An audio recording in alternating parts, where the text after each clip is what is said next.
Basirhat college প্রান্তিক ময়দান মাঠের উল্টো দিকে শ্রী গুরু কৃপা মহাপ্রসাদম রেস্টুরেন্টে আজকে আমরা এসে উপস্থিত হয়েছি, যেটি পরিচালিত হচ্ছে সম্পূর্ণ ইসকন দীক্ষিত ভক্ত দ্বারা। ওনাদের special veg biryani without onion garlic আমাকে এখানে সার্ভ করা হয়েছে।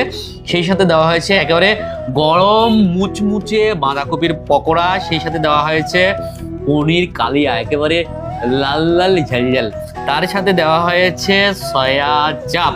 এটি পিস পিস করে রন্ধন করা হয়েছে, তাও লাল লাল ঝাল। তার সাথে দেওয়া হয়েছে পনির মোমো। প্রথমে আপনাদেরকে বিরিয়ানির রাইসের কোয়ালিটিটা একটু দেখিয়ে দিচ্ছি। এই হচ্ছে বিরিয়ানির রাইস, একেবারে ঝুরঝুরে রাইস। এই বিরিয়ানির রাইসটা একবার মুখে দিয়ে দেখবো। জয় জগন্নাথ মহাপ্রসাদ কি জয়।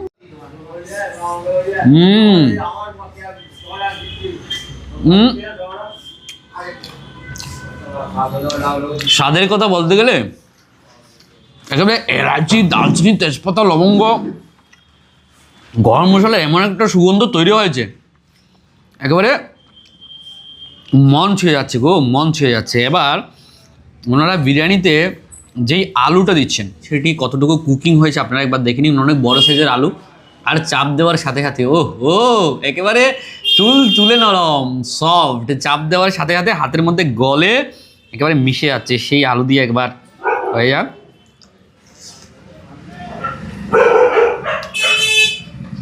আহা,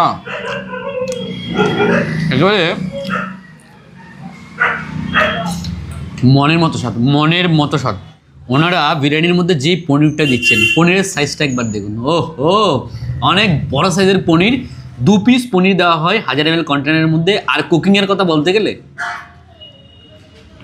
এবারে দেখুন, চাপ দেওয়ার সাথে সাথে হাতের মধ্যে একেবারে গলে মিশে যাচ্ছে, তুলে নরম, একেবারে তুলে নরম। সেই পনির দিয়ে একবার দেখা যাক। মারাত্মক সুস্বাদু, মারাত্মক।